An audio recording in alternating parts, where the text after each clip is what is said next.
Destiny is calling, even now. Many of you listening to me have been beautifully equipped to live in a world that no longer exists. But I want to give you a new word for change, and that word is evolution. And you are either going to evolve or expire. See, everything changes. The economy changes, relationship changes. We change mentally and emotionally and physically, and you are either dying or you are either living. Every time you made a change, you got hurt. And so this is why when you hear the word change, there is a mental block. You cannot change because you have equated change with pain. Every time you have changed, you feel pain. You stepped out of one relationship to another and you feel pain. You leave one neighborhood to another and you feel pain. You go from one job to another and you feel the fire of transition. So every time you hear the word change, you see pain. Every time they say it's time to make a difference, every time they say you need to go from this place to that place, all you can see is blood in your eyes. All you can feel is the blood and trauma in your mouth, hypnotized by the pain of change. Evolve your belief system. Change is not pain. See change as growth. See change as transformation. See change as evolution. See change as necessary. See change as critical. See change as inevitable.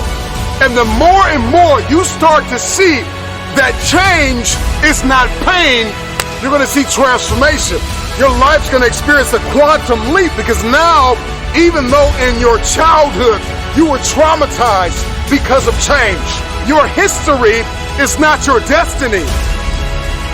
See, those of you who will evolve, who are willing to evolve, you will inherit the future. Those of you who are willing to take everything you do to the next level, you will inherit the future. It is the individual who is willing to become more. Change is inevitable, and you are either changing for the worse or changing for the better. You decide. Change is an invitation to the future. If I can change, I can have my future.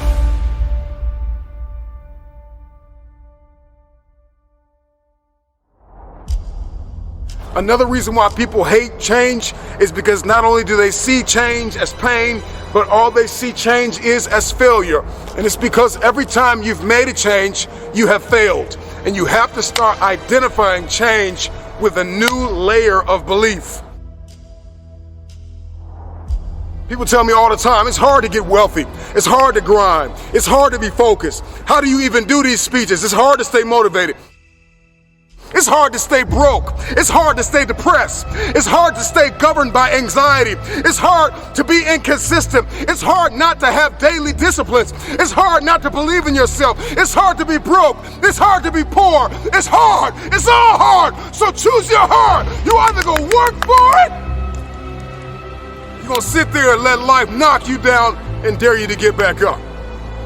So I see the privilege. I see the moment.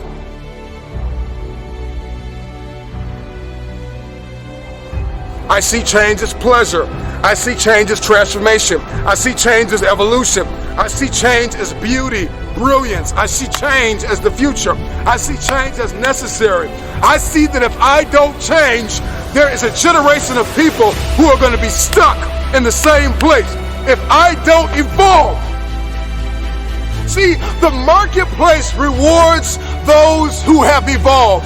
The marketplace rewards those who have become more valuable. You will be rewarded for the pain. Cry in secret, plead in secret, but in public you'll be rewarded. And if everything you listen to goes over your head, you are going to miss your moment and stay living in the midst of the madness of impossibility, the lie. Somebody lied to you and told you that it was impossible.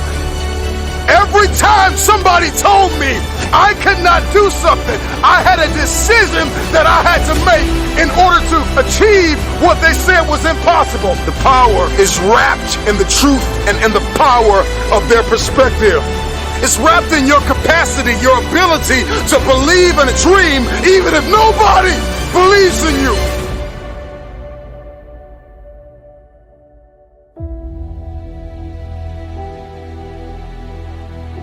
Destiny is calling.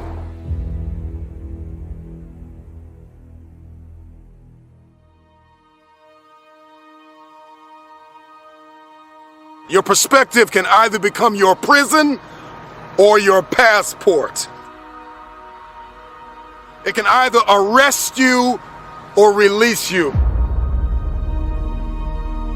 In 1903, it was the Wright brothers that defied the laws of gravity. And if you know anything about gravity, gravity will pull you down and keep you down. It will stop you from flight.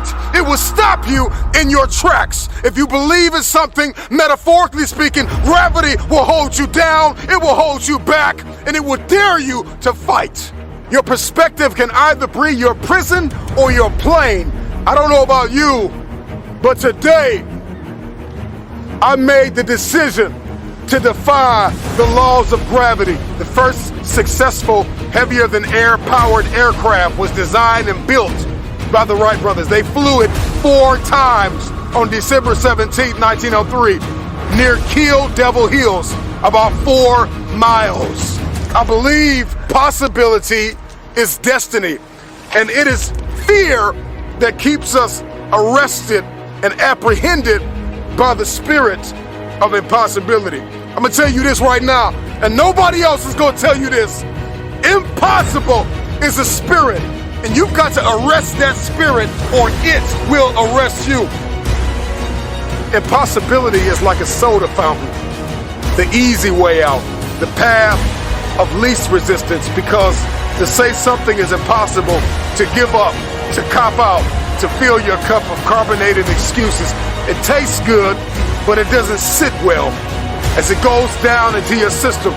To remove the 2 letters is the grit of existence, the binding faith of hope to your chest and letting your heart beat. You gotta rewrite the code, you gotta rewrite the script. Calling all reformers, I'm calling all innovators, I'm calling all game changers, I'm calling all world shakers, I'm calling all city shifters, I'm calling everybody that has an inkling of faith in themselves, I'm calling everybody. You will inherit the future.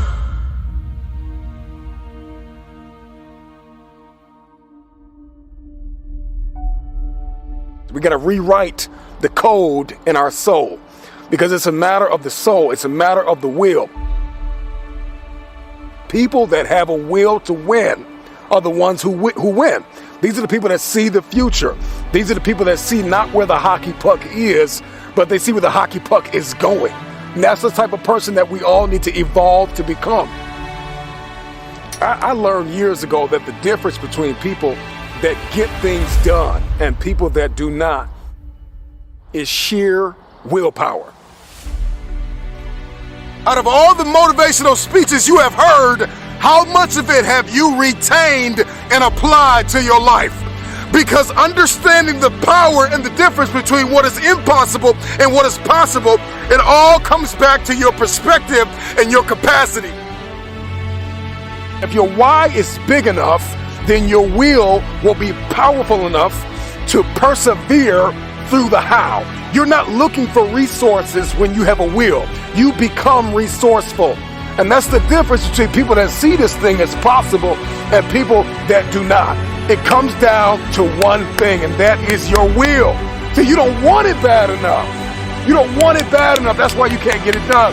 And so the how intimidates you. And the what boxes you in. We're more concerned about collaboration than character. I think we need to come back to a place where we're examining ourselves as an individual before a people. We make the people better when we deal with the person. You got to deal with the person. You got to deal with you. It's always going to be impossible to you if you don't see the power of your will. and the power of your why.